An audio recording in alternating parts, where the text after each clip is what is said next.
Today, we're diving into three absolutely astonishing stories of survival against all odds, and we're going to explore what it really takes for humans to endure the impossible. You know, it's a question that really gets at the core of the human experience, right? And to dig into it, we're going to look at three incredible but very different survival stories. Each one has its own unique, terrifying challenge. Okay, so let's meet our survivors. We've got a polar explorer and his crew, a sailing couple, and a teenage activist. Now, on the surface, they seem totally different, but each of them faced a catastrophe that, well, it changed everything. What's so fascinating to me is how their struggles weren't just against things. They were up against these massive, almost abstract forces. You've got the crushing power of nature itself, the sheer emptiness of the ocean, and the cold, calculated violence of human extremism. For every single one of them, the story of survival kicks off with one single, absolutely terrifying moment. A moment where their entire world just shatters. Okay, picture this. For months, the ship, the Endurance, is stuck, completely trapped in the Antarctic ice, and then the pressure starts to build. The crew can only stand there and watch, helplessly, as these giant blocks of ice grab onto the ship's hull. They describe the sound of the timber splintering like fireworks and gunfire. I mean, can you imagine? Their home, their only shelter, was literally being crushed right in front of them. Now let's jump forward a few decades, and halfway across the globe, you've got Maurice and Marilyn Bailey, just peacefully sailing across the Pacific, everything's fine, and then bam, a massive impact. A whale had smashed into their yacht. They had just minutes to grab whatever they could and get into a tiny inflatable raft. And from there, they just had to watch as their home, their boat, and all their plans just disappeared beneath the waves. And then there's Malala. For this 15-year-old girl, the disaster wasn't some random accident of nature. No, this was a cold, deliberate act of violence. She was targeted, specifically, because she dared to speak out for the right of girls to get an education. The whole point of the attack was to silence her. But, as we'll see, it actually marked the beginning of a totally different kind of survival story. So after that first initial shock wears off, that's when the real test begins. A long, grueling, day-in, day-out battle for life itself. Let's take a look at what that ordeal was actually like for each of them. For Shackleton's 28 men, their whole world, everything they knew, shrank down to just this: pack ice. And you have to understand, this wasn't solid ground. It was a hostile, constantly moving maze of frozen sea. Think about it. They were basically castaways on a frozen desert, just drifting hundreds and hundreds of miles away from anything you could call land. This timeline really shows you that their ordeal wasn't just one bad thing. It was a series of escalating challenges, each one worse than the last.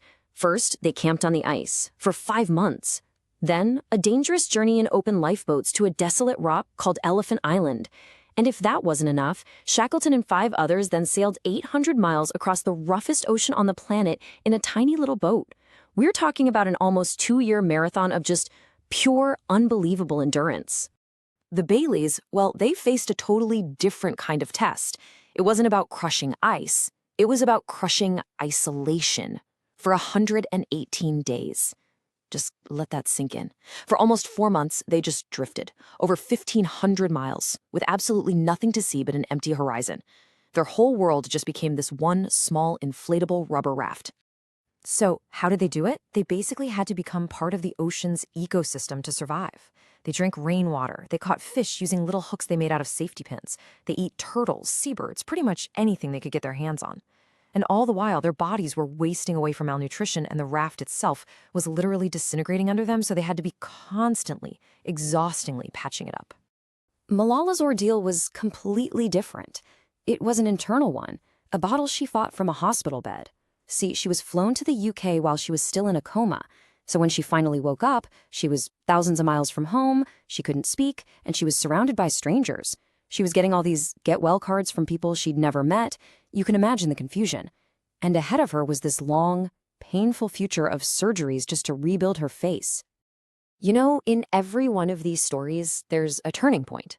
There's that moment where total despair finally starts to give way to the first glimmer of hope, the possibility of rescue. And for our survivors, man, it was a hard-won dawn. So even after Shackleton's own unbelievable journey, he still had to fight to save his men. Get this, 3 separate times he got a rescue ship, and 3 times the Antarctic ice turned them back.